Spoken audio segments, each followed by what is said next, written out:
Let's look at verse 7 and 8.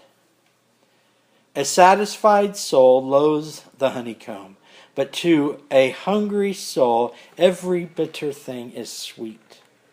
Like a bird that wanders from his nest is a man who wanders from his place. How sweet my life. I began to think about that. A satisfied soul loathes the honeycomb, but to a hungry soul every bitter thing is sweet. What this is talking about is how if you have a lot in life, a lot of times you don't appreciate what you have. Now, a saying came into my mind. Those who have much can at times appreciate little, but those who have little can appreciate little very much. I'll say that one more time. Those who have much can at times appreciate little, but those who have little can at times appreciate little very much. What I'm saying here is, if you don't have a lot, the little bits you have means a lot to you. It's very important. Well, I don't have the job I feel I should, but I appreciate the job I do have. I don't have the car I wish I had, but boy, I'm happy I got the one I do have. I don't have the shoes I need for this weather, but I'm glad I got something I can put on my feet. How sweet my life can be. Again, this is talking about the way we see our tomorrow. Our tomorrow is actually talking about our today. Are we appreciating what God has blessed us with right now? Or are we only looking for tomorrow, what I can get, where I need to go? A rich man has much, but appreciates little. But a man who has little can appreciate little very, very much, in my mind. I remember when Koo Kim found this pulpit at a garage sale down the street. And I walked into my home and I saw this sitting here. Oh, it meant the world to me. I started preaching at the little table right here, and my notes were down here in the corner. Something as simple as this. And I keep thinking, well, am I going to need it at my new place, wherever we go? How am I going to get it there? Or do I just keep it here? And I use it for when I'm getting ready for sermons.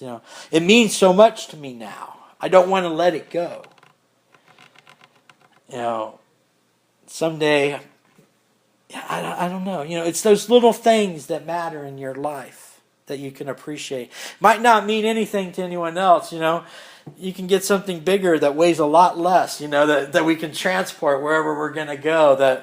But this is the beginning. This is the foundation of our church. It means a lot to me. Plus, I got lots of stuff in the drawers. All my stuff's here. We have those things in our lives that mean so much.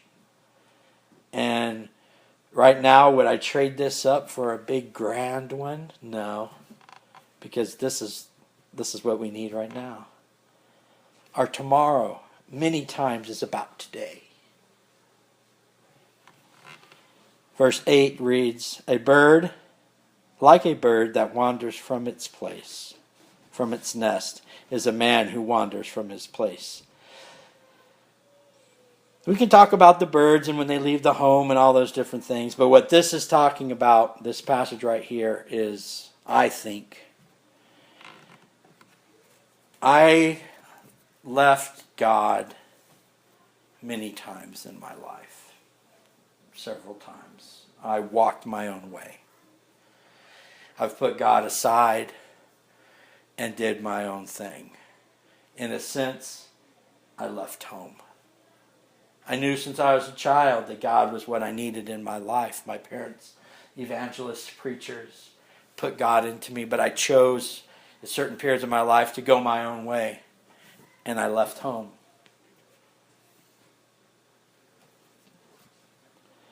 Like a bird who wanders from his nest is a man who wanders from his place.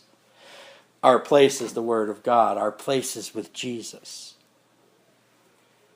What it's saying is stay close to home. Now, that doesn't mean you can't travel and you got to stay in Aurora or wherever you may live.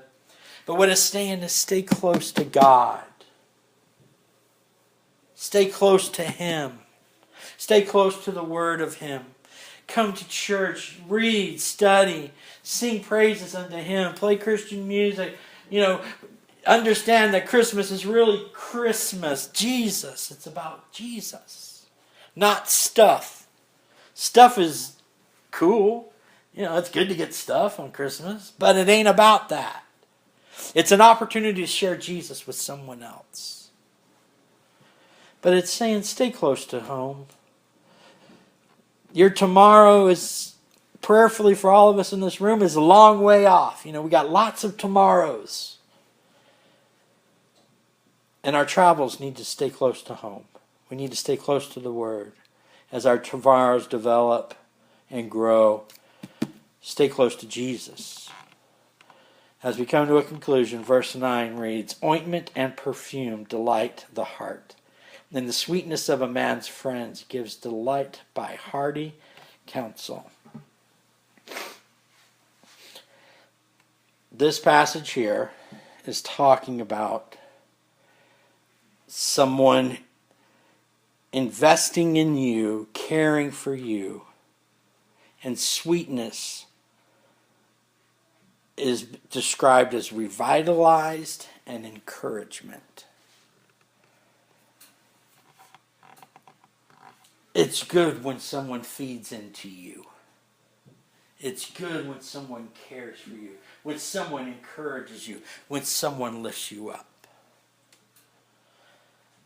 It's one of the things I want about this church. I want when people come here that they feel encouraged. They feel inspired. That they feel like somebody's loved them and cared for them. Like there's a place for them. We have certain people who have come into our lives at different points who have revitalized us and encouraged us. We need to seek these people out for the rest of our lives, for our tomorrows. We need to find somewhere that feeds us, that cares for us, and stay with that. Our tomorrow, let me tell you a little something about tomorrow. Something that I learned.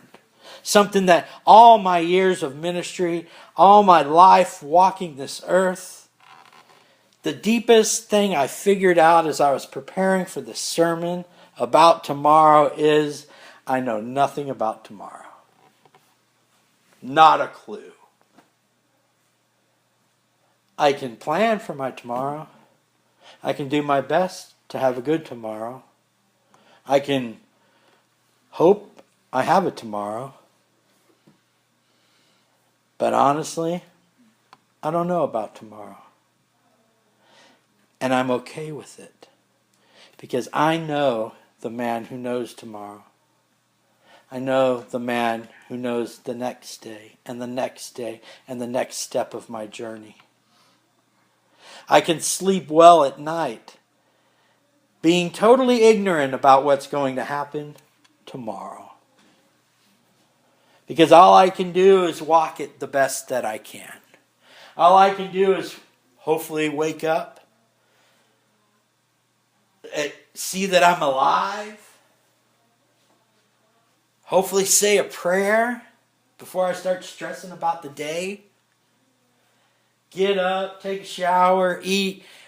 All I can do are the basic things that I need to do. The rest of the pieces really just, I got to let go of. I got to let God do it. I'll do my part, Lord, for tomorrow. But the rest is you.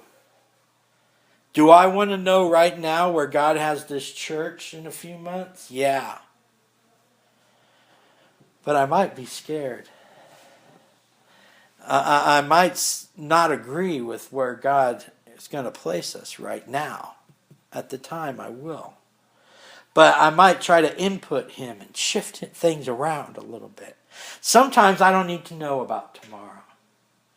Sometimes tomorrow might scare the bejesus out of me, to be honest, you know? But I don't have to worry about it. So ladies and gentlemen, about your tomorrow, trust God.